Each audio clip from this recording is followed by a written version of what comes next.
Hey everybody, welcome to Joystick Maverick episode 8. I am Ernie Hawkins, and joining me is my co-host, as always, Dominic Irvine.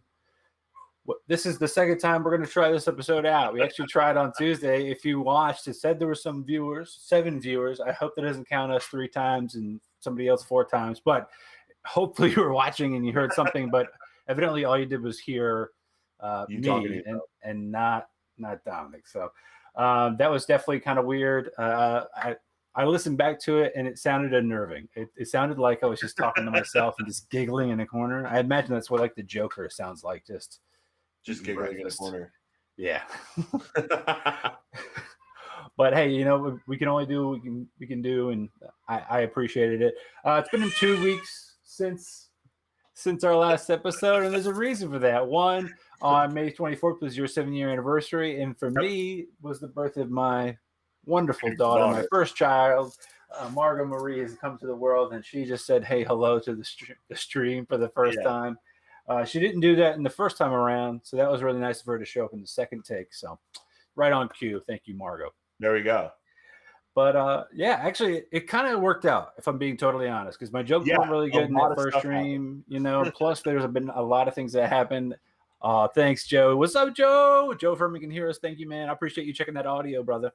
But no, it's definitely been kind of beneficial because there's been some things that have happened. E3 is obviously kicking off this weekend, but obviously, and the other thing is the Summer Gamefest kickstarted today with what's his name? Jeff Keighley. Jeff Keighley. From that. What is that? Man, I can't remember the magazine. Game Informer. Jesus, Game Informer. You know how many? Well, both of us know, but people that might not know. But before Dom and I worked together at Apple, we both separately worked in the same district at a place called GameStop. You might have heard of it. Yeah. That's right. We were working for those meme stocks way before they were popular, and you had to like shekel like that really kind of sell Game Informer magazine and a membership to be a GameStop member for $10 a pop, I think it was at the time. You got a year's subscription to Game Informer magazine. And I remember just feeling like a complete fraud, being like, I totally read this. No, it's stacked on the back of my toilet and just collected dust. Right. Even in the most desperate of times, I would rather read the back of a shampoo bottle than actually read the magazine of Game Informer. So, but no, it's a little weird, but he did a great job. I think today, I didn't get to watch a lot of it. I got to watch one particular premiere that Dom, you shared with me. So I'm gonna let you kind of give a summary when we hit that a little bit later in the episode. Yeah. But right now, let's go ahead and start kicking things off with our usual beginning of our episodes. We always start with our state of gaming. So what I'm going to do here really quickly is grab our live feed. So here we are. This is it. Live stream. What happens? You work fast and quick. Boom, boom, ba bam. Do we have a feed? Yeah, boom. In your face. Sweet. All right. First thing this week is E3 2021. So again, it's obviously COVID happened last year. It's still happening kind of now. Things are getting back to normal, but E3 is all digital this week. And it's a big kickoff. So I'm going to actually zoom in here just so we can take our little pretty faces away and actually kind of zoom in on the schedule. Saturday through Tuesday, a lot going on. I mean, it's all the big hitters are here. Well, most of them. Ubisoft, Gearbox, Square Enix, even Warner Brothers is out. Capcom, Razer. Is there anybody in particular besides the lovely big red arrow there that we're going to talk about in a second that you're psyched about, Dom? Or yeah, absolutely. So I'm based on what they showed at Summer Games Fest today with Gearbox and 2K Studios, the people that do Borderlands. I'm really interested to see if they announced something called Wonderlands at Summer Games Fest this afternoon. And essentially what it is it's a spin-off of the Borderlands series based on, there was an expansion in Borderlands 2 called Tiny Tina's, it was essentially a Dungeons and Dragons campaign. Okay. Like it was like an expansion, and they're doing a whole spin-off with that. So it's like Tiny Tina, who's a character, like a comic relief character inside of Borderlands. They're doing a whole spin-off of that Dungeons and Dragons campaign as its own game called Wonderlands. Huh. So And they didn't really show anything. They showed like a flashy trailer today. It was the thing that opened Summer Games Fest this afternoon. But I'm interested to see if they'll have more to show. And then obviously Microsoft is going to be with Bethesda on Sunday.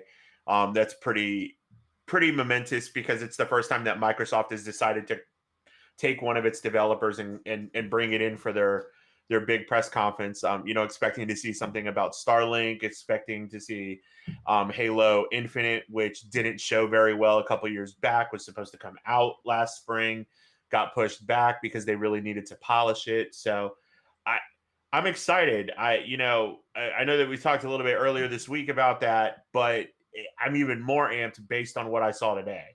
Awesome. We got a lot of really cool announcements that we'll talk about later on in the show, but there's a lot coming game-wise starting on Saturday, which is awesome. I'm curious whether or not you think that, there's a potential for, since Summer Game Fest is slightly ahead of E3, that there might be some cross-contamination with like premieres. And I mean, to me, personally, I haven't really heard of Summer Game Fest until this year. I know it's been around for a while, but it hasn't kind of come across my algorithm of social media bow until this year. And quite honestly, it's only because of you. So it's all your fault, all my problems. But E3, I think, there's a bigger kind of name behind it. You would think that's really where you're going to see these big names. And it's kind of, I looked at the names of the sponsors on Summer, and there are Summer Game Fest. We'll get to that later. But a lot of them are pretty similar. The only one I think we're missing is the one we're arrowed here on E3. So I'm definitely interested to see the differences in the announcements and who got to share their stuff first and how that kind of stuff's going to play. So we really didn't see a lot, and that's a good thing to bring up, is the cross-contamination of what might happen between Summer Games Fest and E3.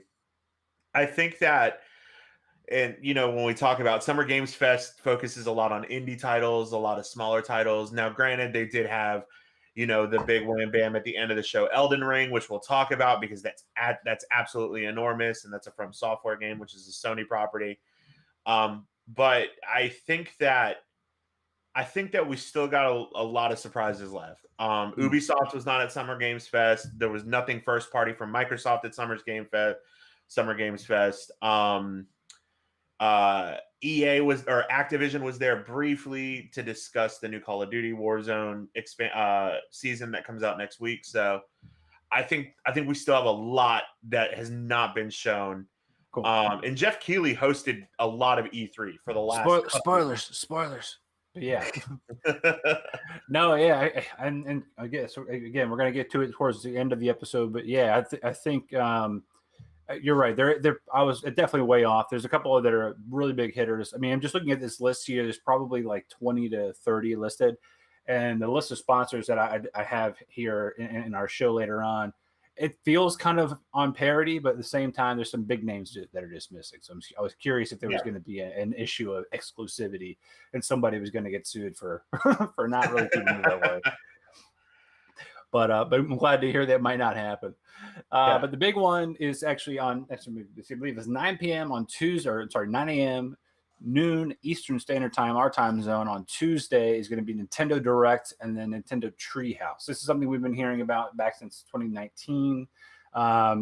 It's always kind of a recurring theme here at E3. So I'm really curious, Don, what you think Nintendo is going to present this year. It's kind of their big reveal. It's exciting. I always love Nintendo Directs. I mean, we get a couple of them a year. Treehouse is their kind of thing after, where they focus on the games that they've talked about. They've done like Super Smash Brothers in the past, Mario Odyssey in the past, and their Nintendo Treehouse Live. The big thing is that, if you've been on the internet, you've been on Twitter for the last couple of months, everybody's talking about the Switch Pro. Everybody's like, there's a new Switch model coming out. It's going to be an OLED screen. It's going to be on parity with some of the newer generation consoles where there's 4K gaming. Nintendo came out a couple of days ago and said, yeah, no, this whole Direct is about software. So, like, we'll see, I'm sure there is a new Switch in development. The signs are all there that there is a new Switch in development. Sure. And Apple's making a car. Right. Yeah. There's a new Switch in development. We know it's happening. Uh-huh. It's the worst kept secret in gaming right now. But I'm excited for the software. I'm sure we'll see Breath of the Wild 2. I'm hoping we'll see Metroid Prime 3. Because that got announced a couple of years ago and then nothing happened.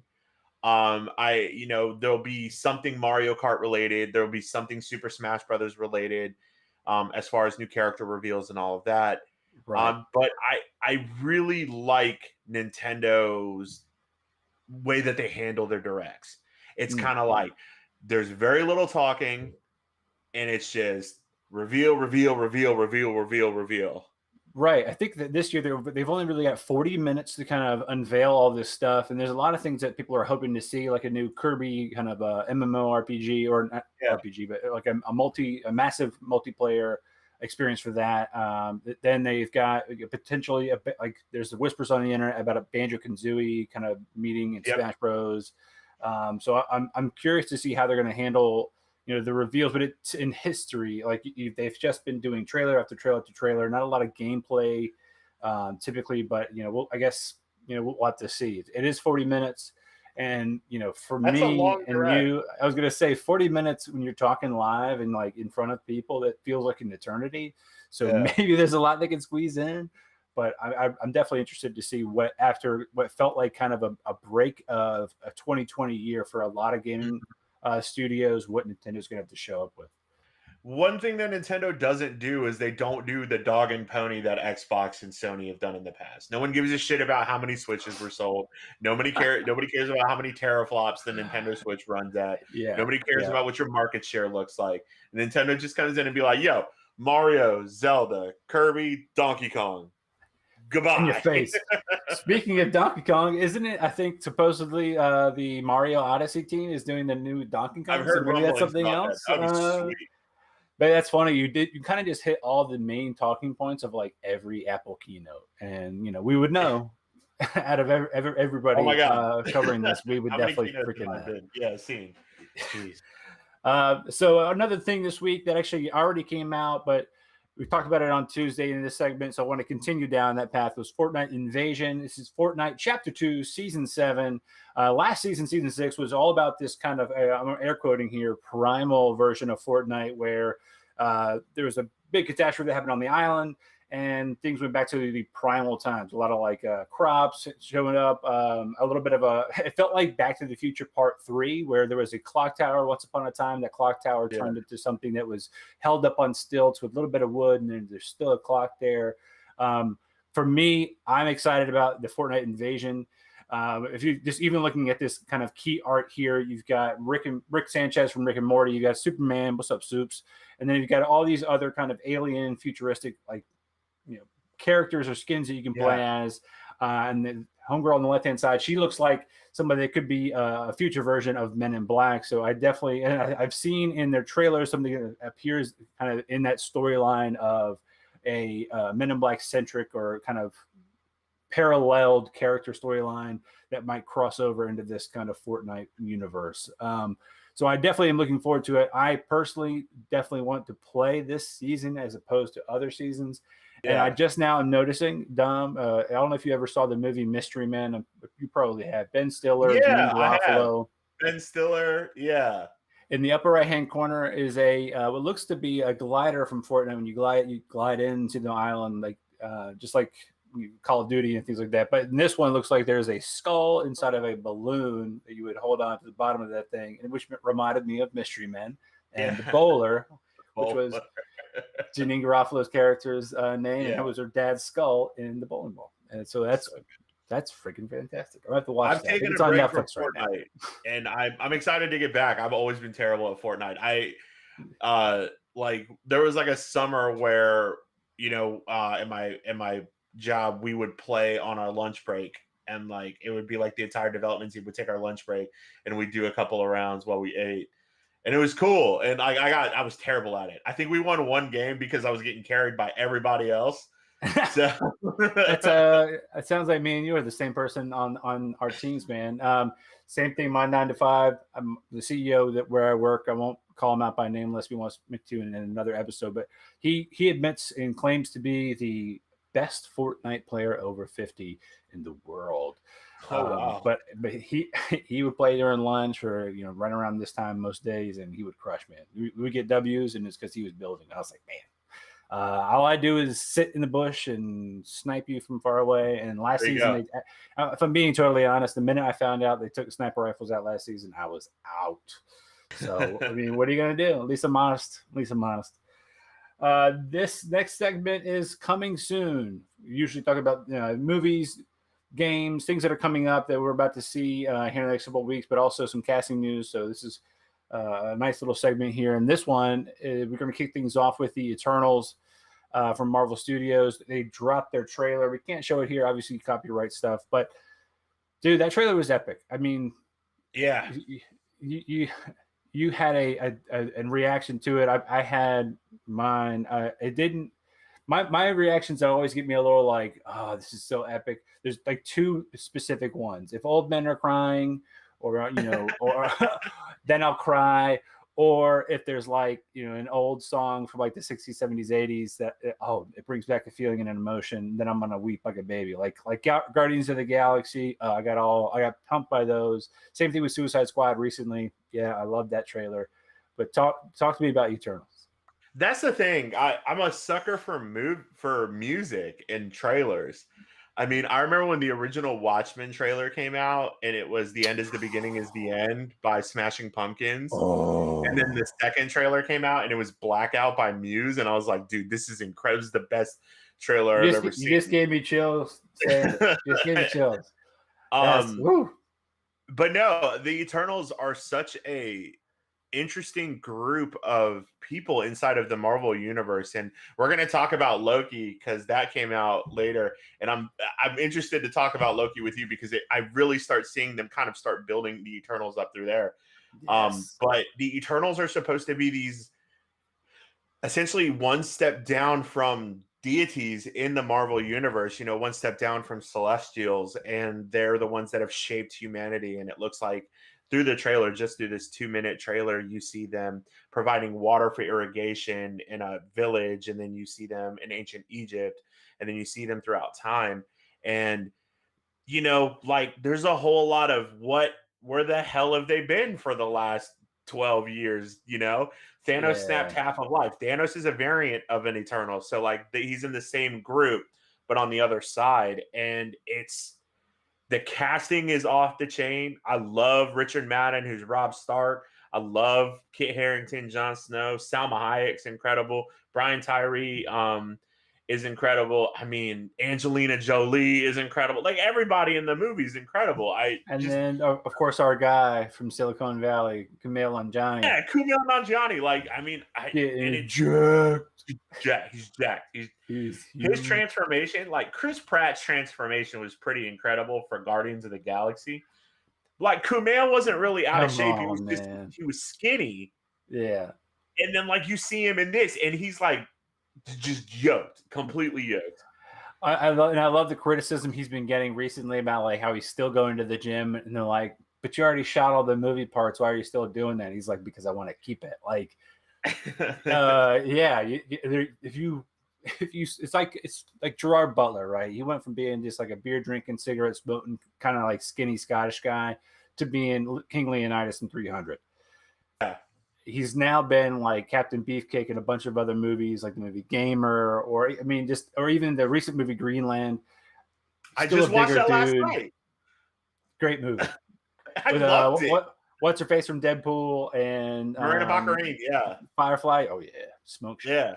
Yeah. But I mean, still, if you want to keep those roles and you want to keep getting paid to play, you gotta work at it. You can't just kind of phone it in. Which we got some people coming up that I really want to touch on, and I hope they get that Mark Twight treatment, who was the trainer for 300 for Gerard Butler and a couple other big transformational appearances. Christian Bale, I believe, also. Speaking of transformation, do you see Chris Hemsworth picture from Thor: Love and Thunder? Bro, I was thinking about putting it in this.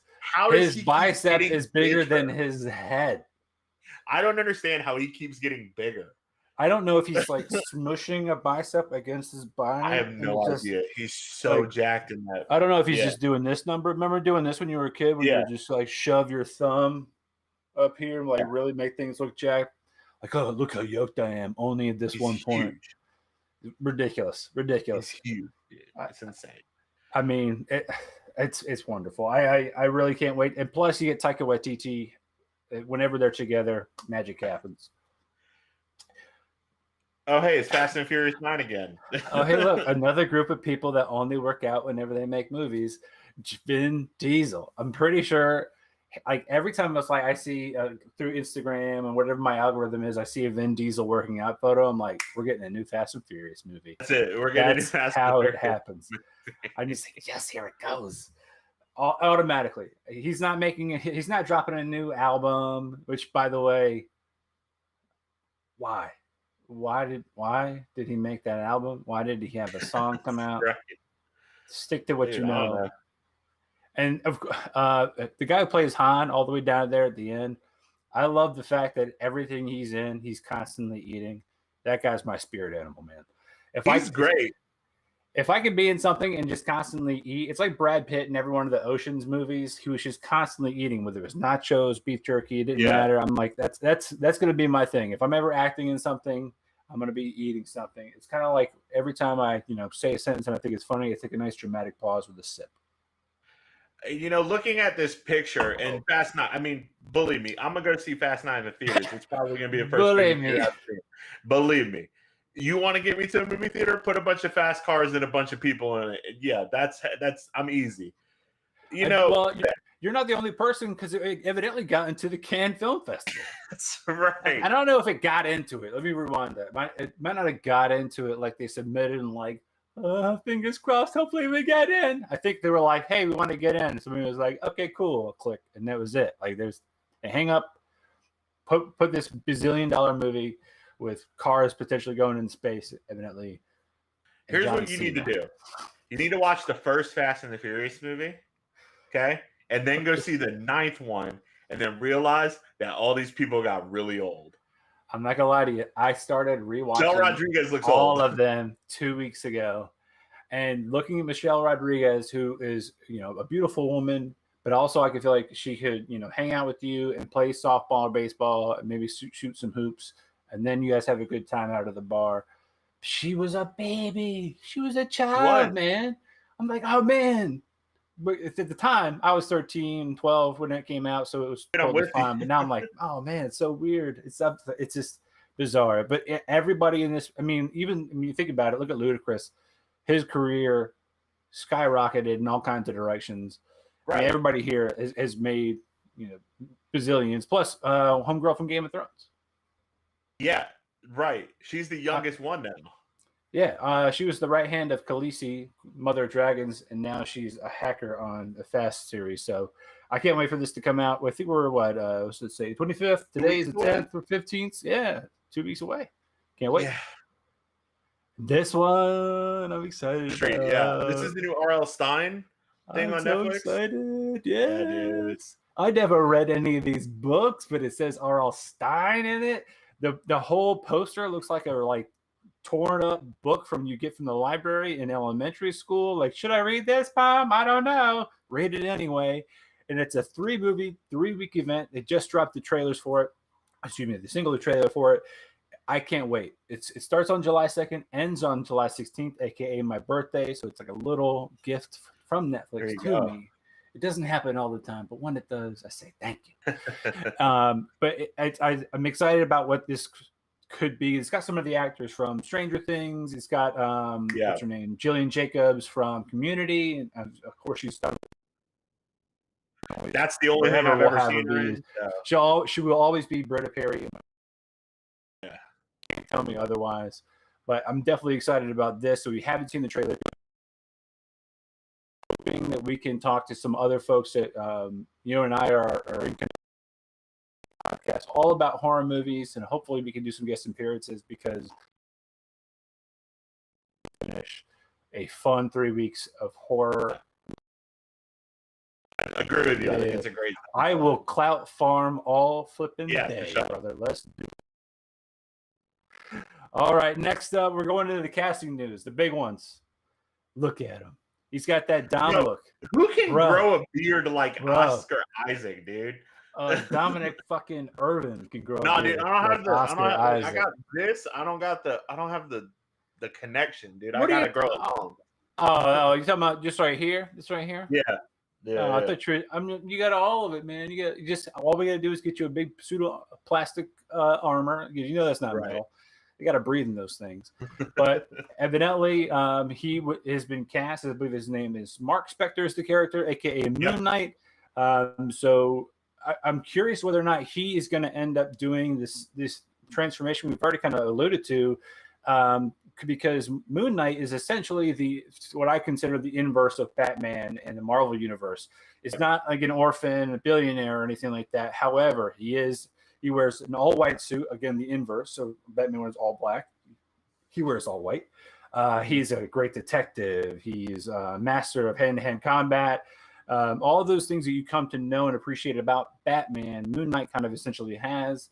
But he's got a little bit of edge to him where he's kind of got a little bit of the Joker mentally. So he's supposedly schizophrenic. He's got some dissociative disorders. But I'm definitely interested to see how Oscar Isaac plays his character. And since it's a Marvel movie, it's in the same universe as Disney. So we saw him as Poe Dameron. And then, of course, we see this picture here in the dead center is him looking like Billy Badass in the upcoming Dune film. Right next to Josh Brolin in the shot. So you could tell whoever the casting director was, they have a type. And it's Oscar Isaac and Josh Brolin. So I really look forward to who's also doing. Yeah, I mean you can't. I mean it makes you want. What's his name? Timothy Chalamet is going to end up playing in the MCU at some point. Who would he be? Who are we going to fan cast him as? Johnny Storm. You realize that? That's it right there, Timothy Chalamet. Note the time. And Dominic Irvine for telling the future. All right, next up, big news. What's his name? Finn. Yeah, Wittrock playing Guy Gardner. Evidently in the new Green Lantern. To your point, me and you said this on Tuesday. And you didn't hear anything. I giggled. But you mentioned that he probably was better suited visually, physically to play Kyle Rayner. He looks like Kyle Rayner. A length of hair thing? Unless I think they really got Matt Balmer. If you cast Matt Balmer as Kyle Rayner, okay, fine. See, I would even take Matt Bomer as Hal Jordan at this point. I just want Matt Bomer as the Green Lantern. What if they were just like, hey, by the way, we got Keanu Reeves as Kyle Rayner. We're just going to do a bunch of digital de-aging on him. Whoa. They haven't that would be awesome. Green Lantern's justice. Green Lantern is some of the coolest stuff in the DC universe. Some of the best storylines. Blackest Night, Brightest Day, Sinestro Corps War. They have some of the most compelling villains. They kind of span all of the DC universe, and it hasn't done it justice. They had that terrible movie with Ryan Reynolds that always gets panned, but Ryan Reynolds played a great Hal Jordan. Yeah. Mark Strong played an incredible Sinestro. I was going to say Mark Strong was a perfect casting, right? And then of course it was Ving Rhames played Clark Duncan. R.I.P. And was it Gary? That was I think his name's Tamar. But they picked Hector Hammond as the villain and then Parallax, which doesn't make any sense. It's not the good way. You just focus on that's not my DC universe Parallax. Sinestro. But Jeff Johns is doing a lot with this Green Lantern on different areas of the Green Lantern Corps and going of the Green Lantern Corps all the way up to present time. So we'll see Ion, which is the Green Lantern planet. But it's supposed to focus on Guy Gardner, Jessica Cruz, who's a new Green Lantern. Jessica Cruz being the first Hispanic woman Green Lantern. Simon Baz is Muslim, And then Alan Scott. Yeah, this gentleman here, Jeremy Irvine, playing Alan Scott. Look at that. You saw that? Oh my yeah. God, dude! You didn't even throw me a hand No, signal. You were just like, do it in your mind. In your mind. Yeah, but Alan Scott, who was the Golden Age Green Lantern, and wasn't like his Green Lantern was not in the lore of he was a magician. He had like the Yes. he was the Golden Age Green Lantern. Also, in modern times, he's been one of the first DC characters to come out as gay. So you have that inclusion there. And the actor who's playing is Jeremy Irvine. I haven't really seen him in anything, but I like Alan Scott as a character. So I hope this is good. I really hope it's good. I mean, if we're looking at the track record, and I granted, I know that it's just like I'm going to do a parallel here. Just like when you get a Cuban sandwich in Miami, right? Supposedly, that's where this kind of amalgam of Cuban culture and American culture met to make this Cubano sandwich, right? So supposedly Miami's got the best ones, but once you get a reputation for it, you can kind of relax and sit on your laurels, and then you can start making trash bag Cuban sandwiches. I really hope that HBO hasn't rested on their laurels of being just a really great and amazing like television or a miniseries kind of production studio, that we don't get like a garbage version of the Green Lantern Corps kind of storyline. I don't think that's going to happen, but I hope not. The worst thing that they could do is allocate resources to this that they did for things like Titans and Doom Patrol, because it's not going to work. Titans and Doom Patrol, I loved both of those. The effects in Titans were terrible. The effects in Doom Patrol were not great. Green Lantern needs a big budget behind it because 95% of the whole thing takes place in fucking space. So I mean, it's not. It's going to be entirely like green screened. Everything. It's kind of like the movie.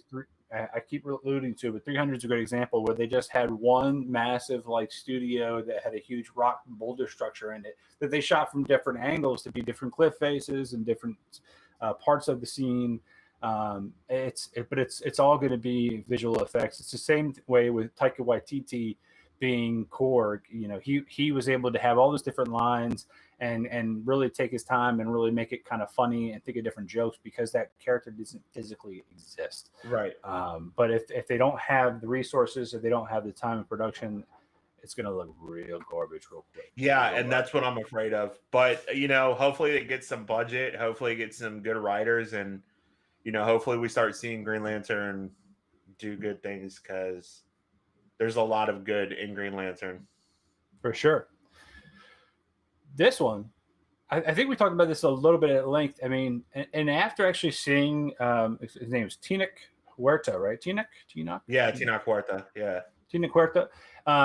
We talked about how, typically this is, by the way, he has been cast as Namor in Black Panther's Wakanda Forever, the upcoming film, who is essentially the awoken leader of Atlantis in the MCU, correct? Yeah, he is. So my kind of comparison is if you took Aquaman and you married that with Black Adam, this very zealot, very strong, very powerful leader of an entire country, essentially, or a nation under the sea, that you get Namor. But the biggest criticism, and it blows my mind that we're still living in an era where it happens, is that he's not this pasty, pale, white kind of version of Namor, which, okay, fine. If you really want to go, maybe they're living in the depths of the ocean. There is no light down there. Yeah, we can't see it. Look at Aquaman. There was a bunch of bioluminescence. There's a bunch of light down there in Atlantis.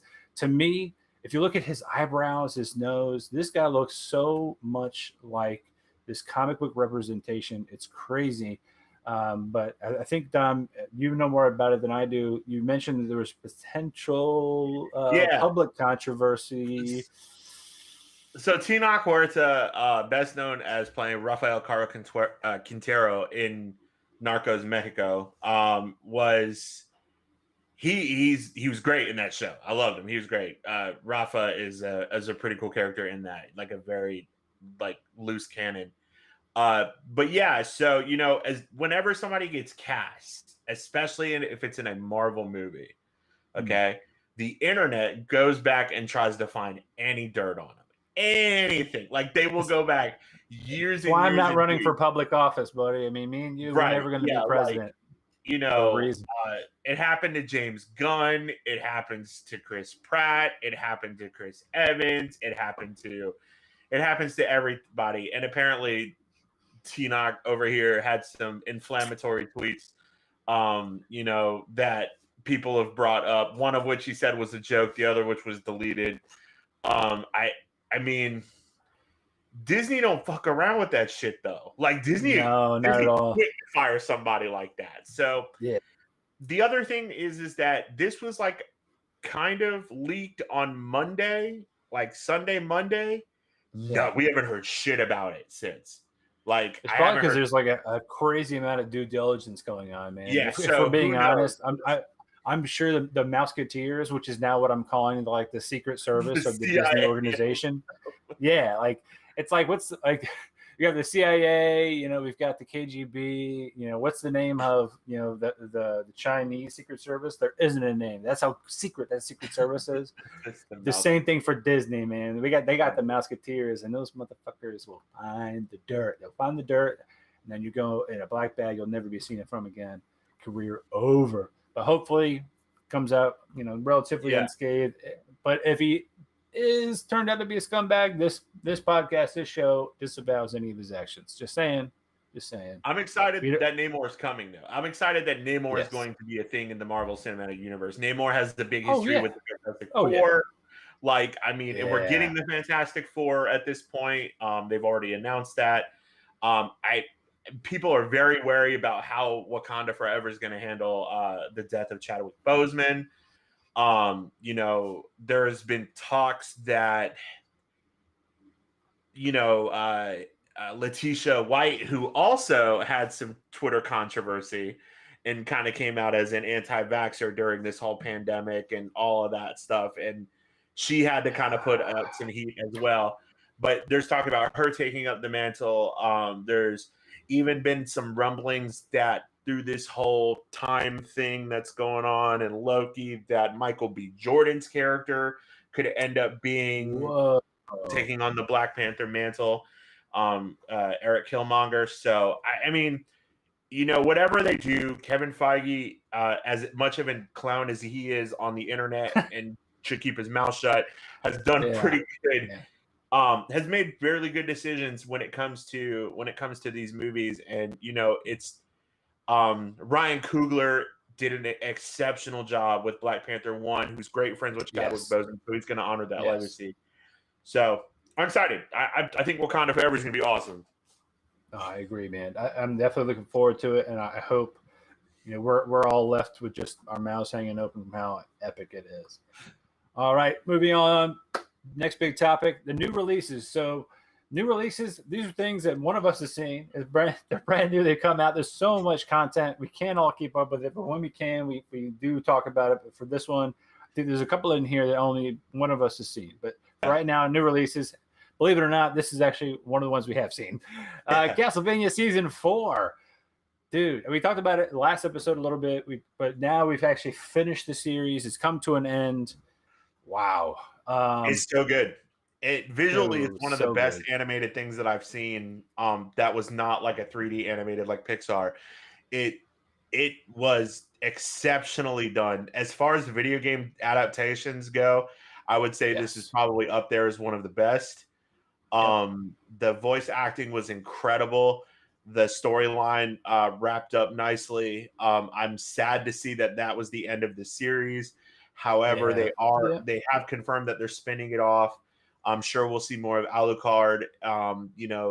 We talked a little bit about previously is that Sypha and Trevor Belmont, Sypha's pregnant with Trevor Belmont's kid. The Balnades and the Belmonts have a baby. Yeah, the triple P's.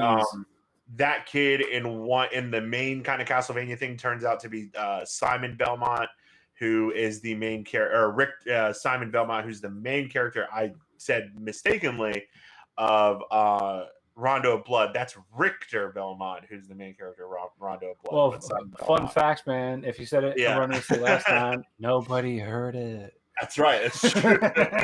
No one heard it. Way to blow it. By the way, Castlevania is so big that not only did we watch this series, there's so many different games for Castlevania, but even in that recent trailer for Fear Street from R.L. Stine, in the 1994 bits of that trailer, there was a screenshot of a kid playing Castlevania Bloodlines. If I'm lying, I'm dying. So awesome. I saw it and I was like, oh man, Netflix. I see you.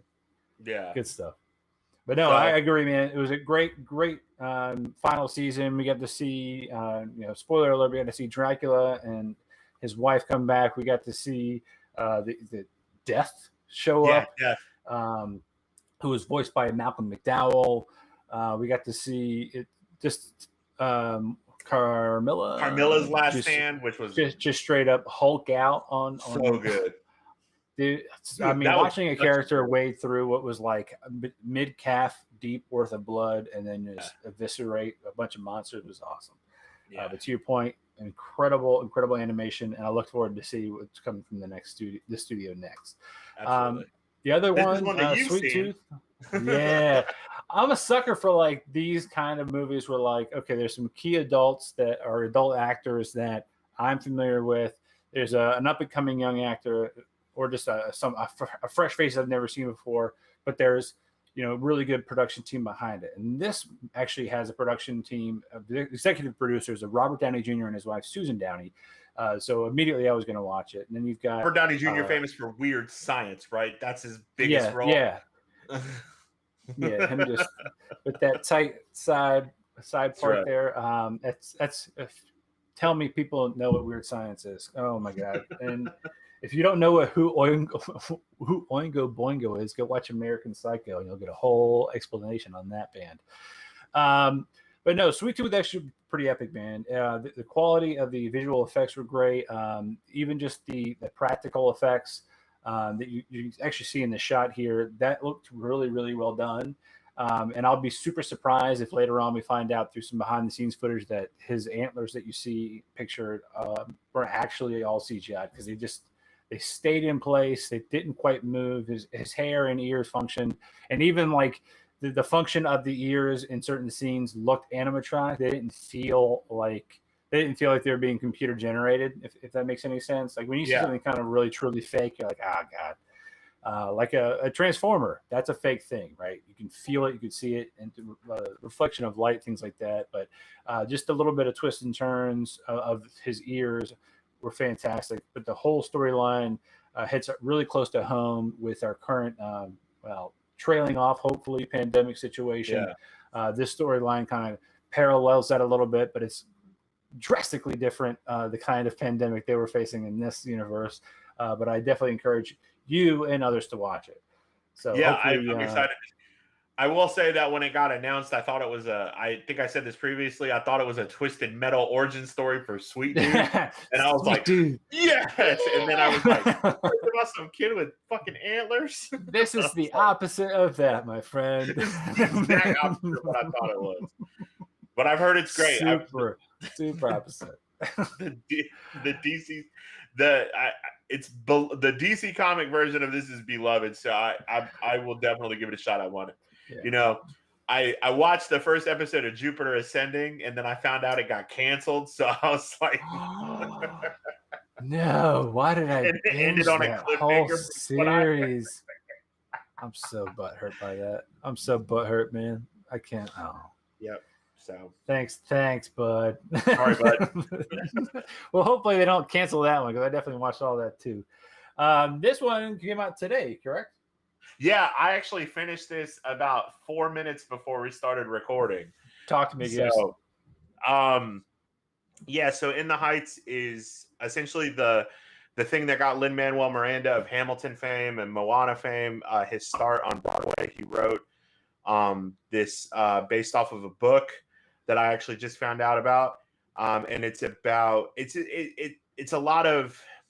It takes a lot from like West Side Story and Romeo and Juliet, and it puts in Washington Heights, which is an area of New York that's very, Dominican heavy and Puerto Rican heavy.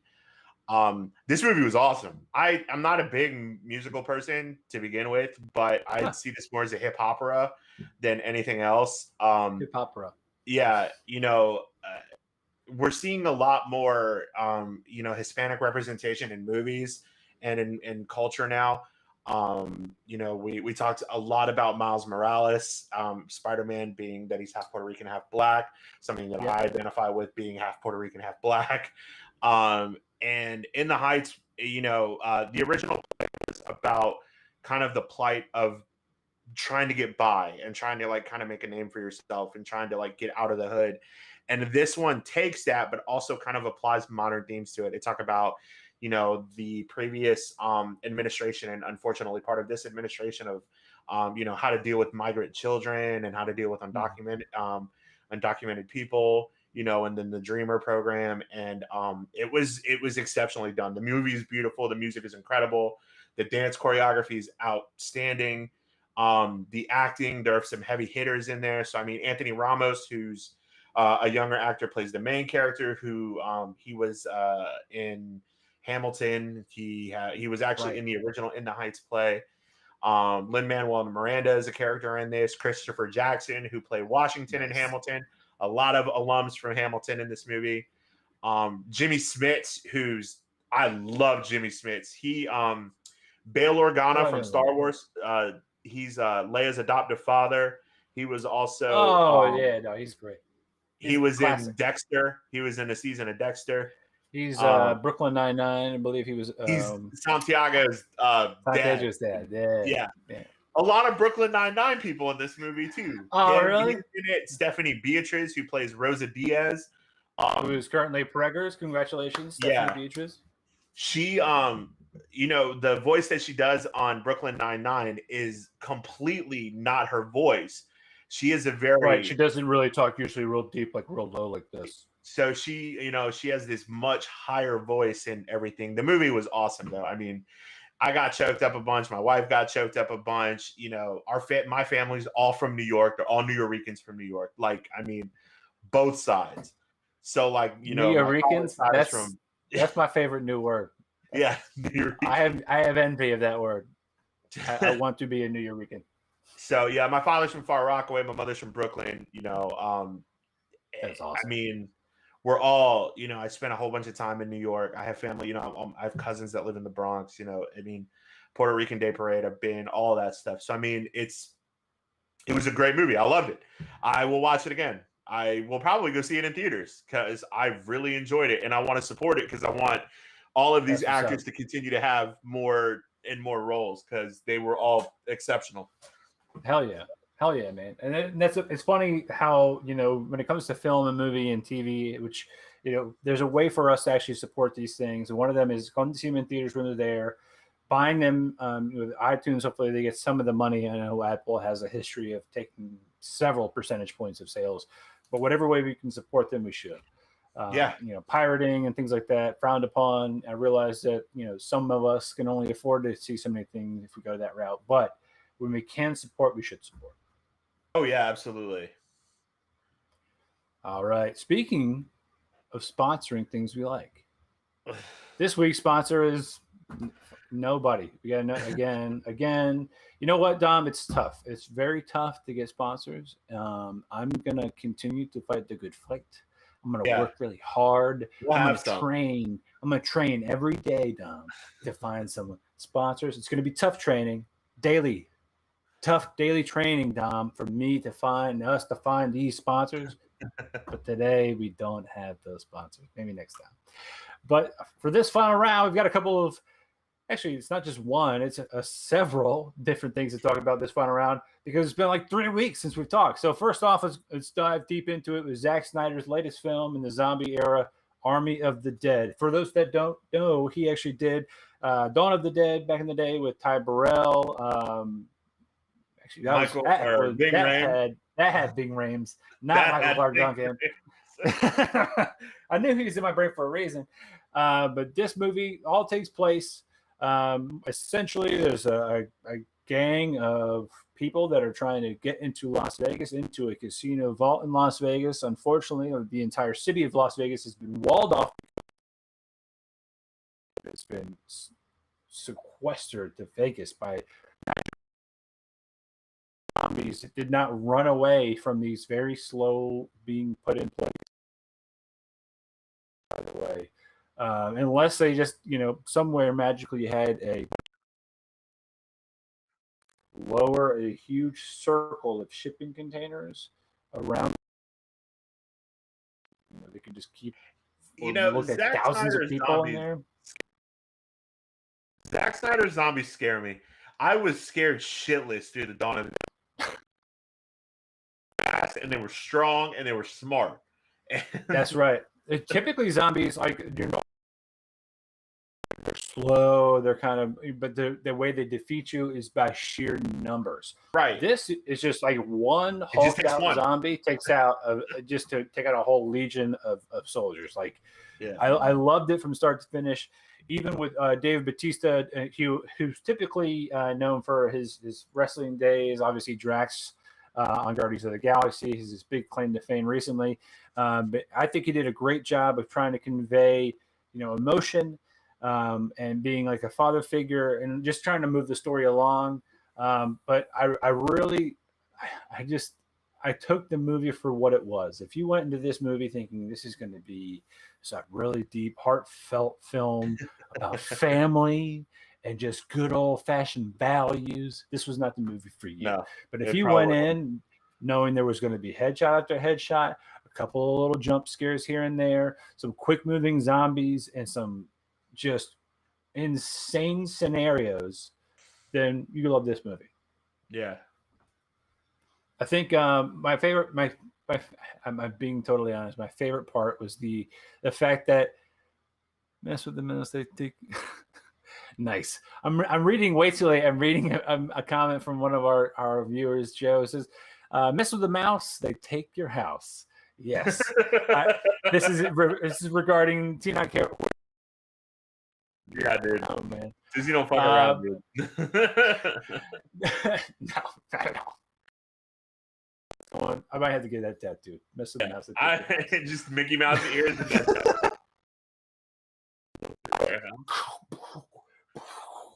Just mowing down people. Goofy. But no, Army of the Dead was awesome. My favorite thing was to replace Chris D'Elia, who had his horrific. I was going to say, speaking of people who fucked allegations, horrific allegations of whatever. I'm not even. But I do want to address the fact that they replaced him with Tig, another one, the zinger of the film. But she shot for shot. She shot. I mean, I don't think she had to wear the proper shoe attire. She was wearing Crocs. She's just full upper body gear as a pilot, being a pilot for a helicopter, and they obviously had to do resuits. They were never side by side. They were always camera A pointing at Tig and B. Yeah, exactly. But I mean, to be fair, given all of that, I think that they did a pretty decent job of making that feel as seamless as they could, given the limitations that they had. That's good. Next up, this was dope. Conjuring 3. I liked it. We talked about this on Tuesday, but I'll reiterate here because it's I need to drive this point home. And if somebody's actually watching this, that's not our other halves, and not Joe, and not Mahaffey, and not whoever. If you are a producer of things, TV and movies or otherwise, do not make the twist person or the person who is the killer, the bad guy, the secret agent, whatever. Don't make them famous. Don't make them famous. The biggest actor in the movie. I'm watching this film, and then the minute I see John Noble, who is famous, nerdcore geekdom, everybody from the series Fringe, you're like, that guy's important. I collected some things from the occult, and then he's gone 2 minutes later. That guy's coming back. Not only is he coming back, he's going to be important to the story. no spoilers here. He may or may not have been a killer, not saying. But listen, when you know, I could watch Castle on NBC. We could watch the episode that came out with season 5 on Netflix. I promise you, the famous person is always the bad person. Yeah, I mean, come on. Get it together. I talked about it, but you didn't hear me. You wouldn't have heard me. The list for the first time, and every single time, that actor is always the killer, except one time. There was in the episode, and he was not the killer, and I got thrown for a loop because. Except in this event. He's always the bad guy. Brooklyn Nine-Nine. This Is Us. He's usually the bad guy. Yeah, it's definitely you throw a big name actor in there, and you're like, yeah. He's definitely going to be intimately involved, and he's not one of the recurring cast members. Especially if they're a surprise character. I mean, rarely. Okay. And that I think might be exceptions to the rule. Cyberpunk, maybe not the bad guy.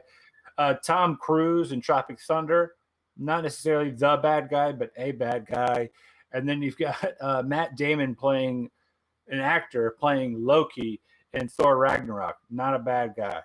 But when when they're essential to the story and they're actually moving the plot along, bad guy. Speaking of Loki, man, I love it. I love the way it works. I dig it. Before we get into this, I want to talk about Matt Damon real quick. So Mike Mahaffey sent me a video, and I remember watching this because did you see the new Jay and Silent Bob movie? Like Jay and Silent Bob reboot?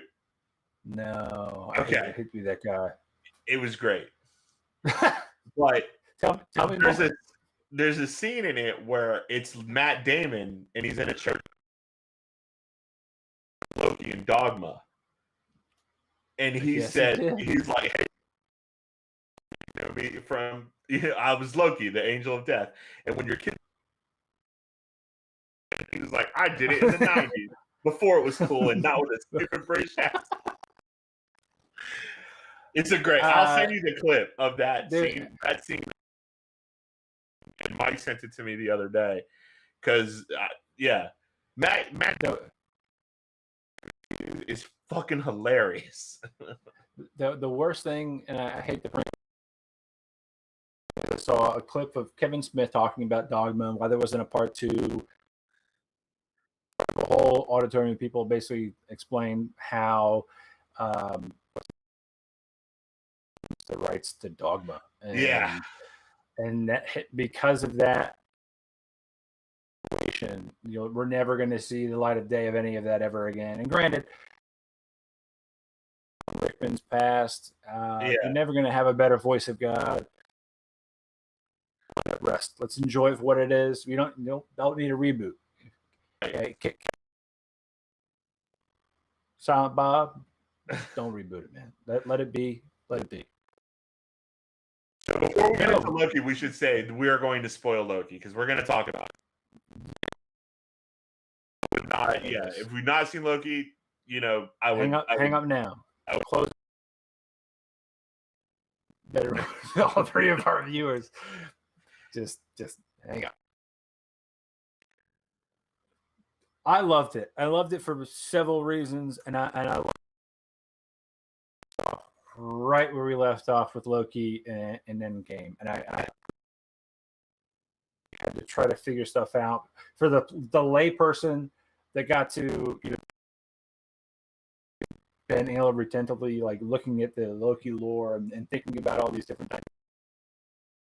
Not only did we get to kind of pick up right where it started, but through the progression of the episode, come to terms with things that happened over a decade worth of film in the MCU. So, hats off to Tom Hiddleston, who can because that whole scene where he goes from responsible for my mother's death, I'm responsible for Thanos getting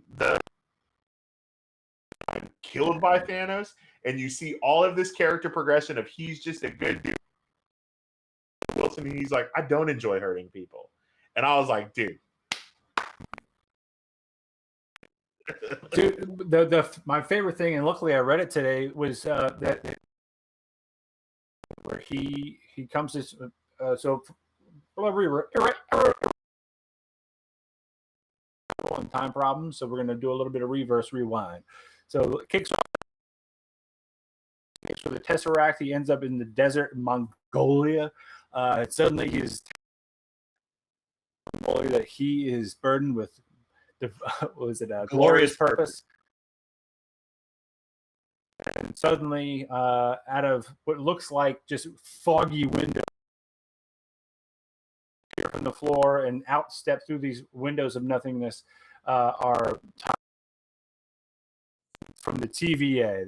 They step out, they apprehend Loki, and they grenade looking thing. Seems pretty straightforward, right? You know, into the universe of the TVA, which to me feels like a universe out of time, time and space. This is where the Doctor would be, and people from the DC show Tomorrow would be right at home there too. My wife said she got very Legends of Tomorrow. That's funny that you bring that up. Yeah, it's so good. And the best part, you've got one of the character or actors from that is in that show as well. So Loki is kind of thrust into this world where he doesn't going with the flow as he's wont to do, as he's kind of bound around his neck. When he tries to escape, they time blip him back and not going anywhere, and it kind of goes with the situation, and antics ensue. Loki is about to go before trial, and he's actually about to be sentenced to death because of the variant. So he's not a part of this universal happy timekeepers, these mythical beings, these three magic time. This is what everybody should be doing. He is no longer a part of that magical. He's actually about to be put to death, and then Owen Wilson shows up and says, I got this. And basically says, I kind of need you. And we find out that Owen Wilson and Loki, they start discussing Loki's life and Loki's attitude towards things, and one of them being why he is the way he is, because Owen Wilson is trying to decide whether he should trust Loki, because Owen Wilson is after a mystery person who is evidently wreaking havoc on the timeline. So what happens? They have a kind of come to Jesus moment, and Loki says, no, you're full of it. This is an illusion, and tries to escape, and as he is the god of mischief, does, right? All of this kind of mini antics happen where he finds an entire handcart full of infinity stones. Okay. But wait a second, because this part is very important to Marvel. Until this show, the whole universe were those stones. Thanos being the most powerful people that have ever been in any. Both were augmented by the Infinity Stones. Yep. Lying here. And dozens of them. Using them multiple. There's like 4 time stones in there. There's a couple soul stones in there. That how this place is more realizes that. He's like, shit. And the dude's like, yeah, we have a bunch of them all the time. Like, people use them as paperweights. He's just like oblivious, like, what's a of course, what's a fish? I say, oh, got you like a fish. And he's like, I don't know what's a fish. Before I can comply. But no, that whole episode is great. After this escape, he kind of zips back to the room he was being interrogated in, where he gets word of what his life should be. And it's when this moment where he's seeing that he's replaying the footage of that tells some ice giants to go up a particular staircase, which is where she. And then later on, you see this kind of back and forth. But is there still, and then you see the murderer. He starts kind of cry laughing, for lack of a better term. And what I read today was that this was really the writers / directors, everybody drew inspiration from Toy Story, believe it or not. From the moment when Buzz Lightyear realizes, after seeing the commercial of Buzz Lightyear, that he's a toy, that he has zero control, and all of the things that he's come to know about himself don't mean shit. Loki goes through like all of the emotions at once, because you see him go through just the sorrow of what he's done for his mother, and then you see him have that glimmer of hope when he's talking to Thor, and then you see him see his own death, and his face contorts from like horror to rage. Like, you see him get mad, like real mad. And I was like, holy crap. Yeah, it was I thought it was so cool. I can't wait to see more of it. The 5 stages of grief for your own death. What a weird thing to come to terms with. If that's how we all end up at the end of the road, we get a little projector with Owen Wilson and his completely wonderfully fucked up nose, kind of going through our days. I'll be okay with that. But I'm truly excited about what's going to happen with Loki. I'm not going to spoil. Owen Wilson has been trying to track through time and space. You think it would be, but it's not. Nobody from Gallifrey. It's also not Mephisto. The stained glass window looks like a Mephisto. It's not Mephisto. It's not Mephisto. But no, this is going to be great. I can't wait for the next episode, man. Let's go. Bonus round. We talked about it. I need you to really just lift all the heavy weight here and carry this team home, because we're already running super long. But so Summer Games Fest kicked off today on Thursday.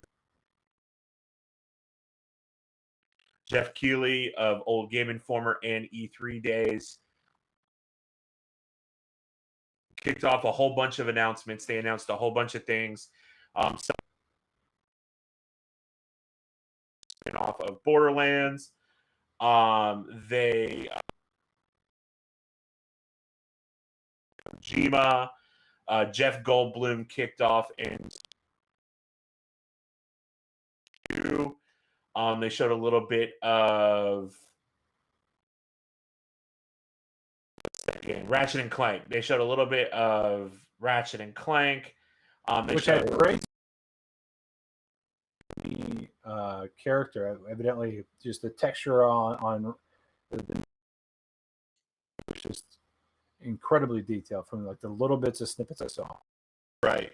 Also, Kojima announced Death Stranding director's cut with a little jab at, which is pretty funny. Not Sweet Tooth. Different Sweet Tooth. Different Sweet. They showed Far Cry 6. Giancarlo Esposito was there, and they showed the new kind of head of Call of Duty. I can't remember her name. Black Ops Cold War Warzone season that's coming out next. zombies mode and everything. She also alluded to the fact that Sledgehammer, but they are not ready to show that yet. They did say that earlier this week that they weren't going to. Weezer performed a new song there for a new game that I don't remember that's coming out. That's coming out. And that's all in today's 2 hours. Yeah. So this was like content. Yeah. The big one. So midway through the show, Jeff Keighley tweets and said, finale. So I'm like, all right, well, obviously it's like everybody to show up. And let me tell you a little bit about Elden Ring, okay? So From Software. Yeah. What the fuck an Elden Ring is? What the fuck is an Elden Ring? So From Software is a studio. They started with their kind of kicked off the Souls universe. And the Souls style of game. It's you kind of have one life, and it was known for its difficulty. What? Our viewers just said they're going to catch the rest tomorrow. So go ahead. Cool.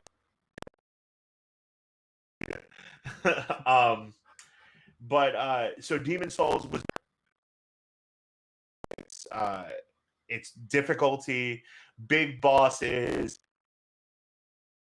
gothic horror story elements, and then delved into Dark Souls, which is kind of a spiritual successor to Demon Souls. They did Dark Souls 1, and then they kind of took a turn and they did a game called Bloodborne, PlayStation 4, which is another one of those gothic horror H.P. Lovecraft monster style boss fights, really well done. And then their game Shadows Die Twice, which was kind of a departure from their original style of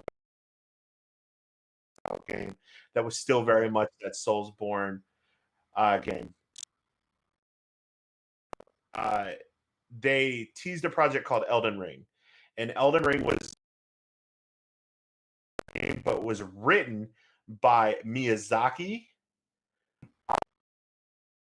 Martin from Game of Thrones. I was going to say, my brain doesn't trigger. I mean, that's Game of Thrones all day. Let's go. Yeah. So they showed this in 2019, and they showed a brief that said Elden Ring. And then for the last 2 years, everybody's like, where's Elden Ring? Every Tokyo Game Show, every Gamescom, every Summer Games Fest, every Game Awards, they're like Elden Ring. And this time they did at the end of the show. Trailer of Elden Ring, and it looks stunning. So this is years ago, right? This isn't like kind of the same stuff, but a little bit crisper. Yeah. To me, it was like a 3-minute long video that you shared with me. It was, I mean, guy with just a huge fat obese thing that had like magma coming out of a bowl hat. Doing a lot of peyote and just drawing in a sketchbook. And I'm excited for that piece, but I didn't know if that was something you've already seen before. The only thing that we saw from 2019, the hair that you see in that trailer, she's putting on the mask with the arm, in the original teaser. But no, it looks fantastic. Huge, much bigger than any of the other Demon Souls. And it's coming out in January, which is a lot. 2022. There's a very good chance that the game's not coming out in January, though. I was gonna say it'll get pushed back. You give me 6-month advance notice so that I can be hyped about something that's not coming out during the holiday season. Yeah. Okay. We've been on this ride before. I mean, I guess the benefit is right, like the the amount of people that have a PS5 are still pretty low. We've talked about this in previous episodes. So hopefully by then there will be enough people with these next gen consoles that can actually play a game like that and really appreciate it's coming to PS4. Visual effects. Oh, it is really. And it's coming to PS4 as well. So I mean, it'll play. I mean, I won't play it on PS4. I mean, I would only play it on PS5. Yeah. But yeah. Well, I mean, what are we? What are we, assholes? It means I won't play it at all because I won't own a PS5 yet. I have to give I have to give the best review possible. So it's got to be on the console. Yeah. I can't wait to explain this to my wife, Michelle. I have to buy this PS5. It's for content, baby. That's a tax. I can't, bro. If I figure that out, you'll be the first to know, and we'll be. So suddenly we'll have every next gen. I'll be coming in just like, Ernie, are you in an entire VR world? I am. So thanks, Uncle Sam. But yeah, so Elden Ring was the big announcement. There were a few other things. Blizzard showed redesigns of 2 Overwatch characters for Overwatch 2 and talked a little bit about that. Riot Games, who does League of Legends and Valorant, showed off their new operator or their new legend for Valorant. And then Coke Media, like Heckler and Koch, like the gun maker. It's the same last name, or the Koch brothers. It's not. Yeah. That announced like 12 games and showed video. Like they're doing a whole bunch of games. They're the new studio that's coming out, or a new publishing studio. And I think what? I think Coke Media needs to do some interviews with some smaller, especially people who are like, they like we're probably experience. Yeah, we're not going to ask anything hard. Yeah, I think they should just each one of those games. I would love to fill 12 weeks of content. You have to pay us anything. Oh, awesome! Was it Dungeons and Dragons Forgotten Realms, and they had Hannibal Buress play it, which was awesome.